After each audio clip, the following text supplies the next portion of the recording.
Hello, welcome to our channel. My name is Sherry, and this is Lauren. Hi. And today we're going to be talking about back to school. That is right around the corner. And we just wanted to let you know like what to expect when you do get that child in and you're enrolling them, you're choosing the school that you want them to go to. We're going to be talking about, school supplies, school clothes shopping, lunches, all that stuff dealing with foster care and adopting. And if you have any questions when we get to the end of this, if you want to just put it in the comments, we would love to answer your questions. So, anyway, so when a new child comes into your home, um, one of the questions actually before they even arrive, you're going to ask them, what school do these kids go to? So, the state tends to look down on homeschooling, strictly homeschooling. Um, there are, I hate to say this, but there are bad foster homes out there. There's great ones and there's bad ones. And so the more eyes on the child, the better is where they're coming from. And so when they see a kid that is not coming to school, they're late all the time. They're coming in with dirty clothes. They're not clean. These are all red flags for the schools. And so it's really, really important that they make sure that the kids are in a good home, that they're being loved on and cared for. Um, After all, they have been rescued from where they just came out of for one reason or another. So anyway, so that's kind of like where the state is coming from. For me, um, they knew before they even called me with a child that I would ask if they could be transferred to the school that was by my house, because the bus would pick them up, they would pick them up and they would bring them home. And so for the amount of kids that I had, it was just a whole lot easier if I had that transportation for those children. And um, and for them it wasn't a problem to accommodate me in that way. Lauren, so when you did foster care and adopting, what was your experience as far as the school went? So we did several different things. When they would call, there were times that we had one family that it was a group of siblings, and they started out at another school that was quite a ways, and I agreed to drive them to that school for a time. Um, and then eventually we had them transferred to our district.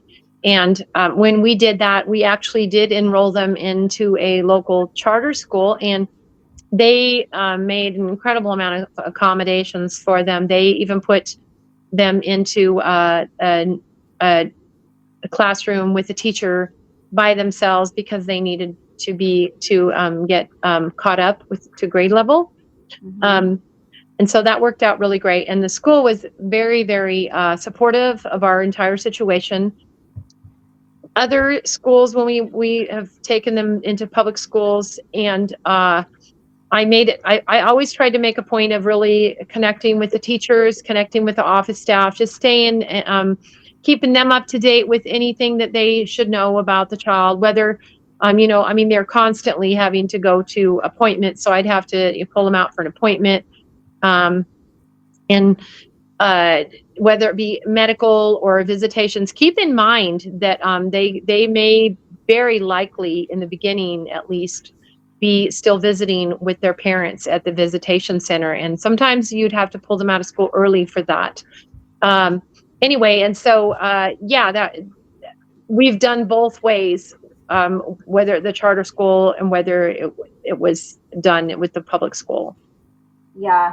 And so when you are enrolling the kids, make sure that you put on there, um, sometimes the parents find out where their kids are going and they try to show up to the school. So it's important that if the parents are not allowed contact with the kids except for at visitation, they are not allowed to pick them up.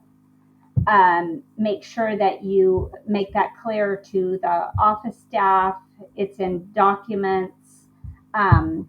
Just make sure that that is clear, because that is scary. And some parents, you don't really know. Some parents will not give you any problems, but there are those parents who they don't really care, and so they just think these are their kids and they're going to do with what they want. So just make sure that that line of communication is clear.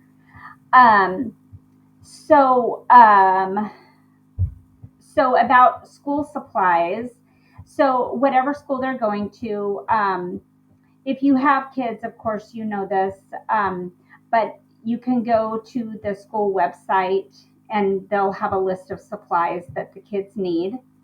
And then also, as far as clothes go, don't break the bank, you know, getting all these clothes for school, even though, do the back to school shopping.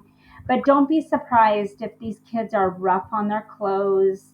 They're, these kids have, regardless of how many homes they've been in, what they're coming out of, they have lived in another set of rules different from yours. And so it's our job to teach these kids how to treat things, how to take care of things. Well, and like I was sharing with you, my all of my children, biological or foster or adoptive, always have been on, rough on their clothes. So it's Yeah.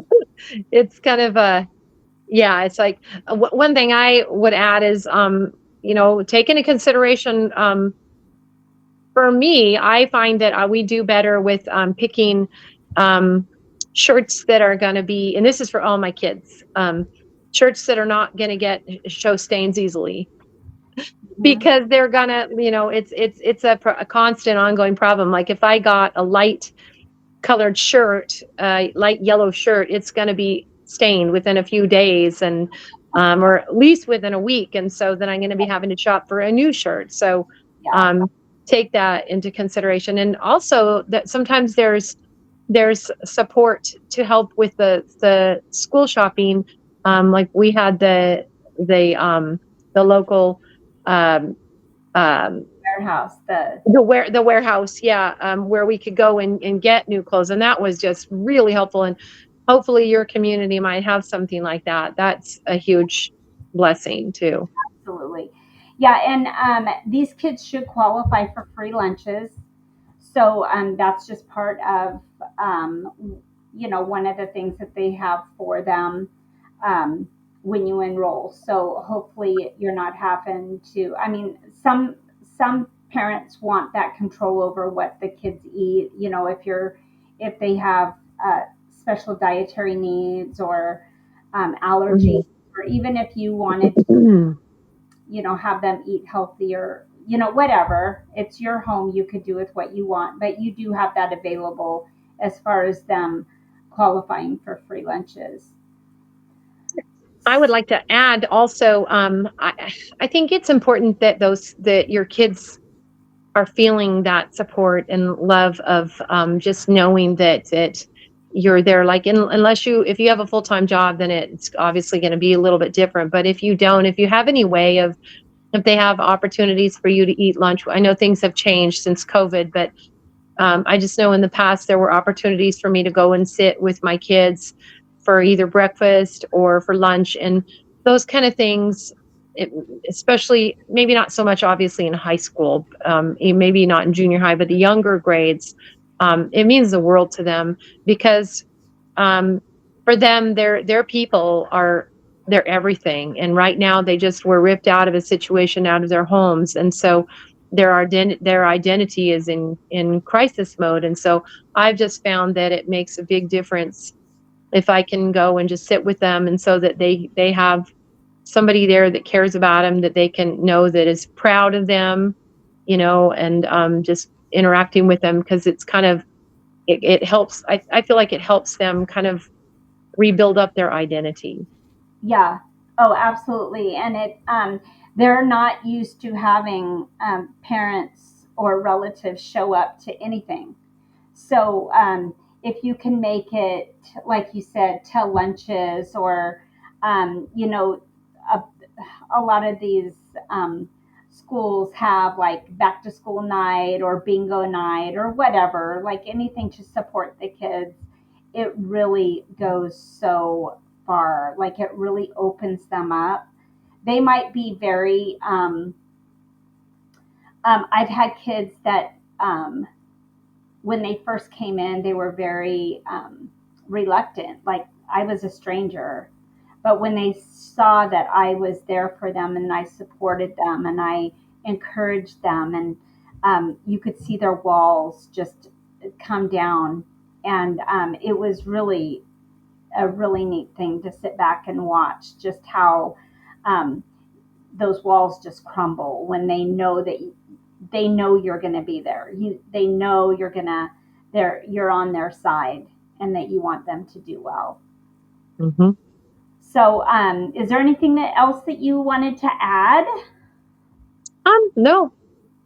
Okay. So, anyway, if you guys have any questions, please just put it below, and we would love to answer any questions that you have. And that's about it. So don't forget to like, subscribe, and share our video with anyone that you may think would like it.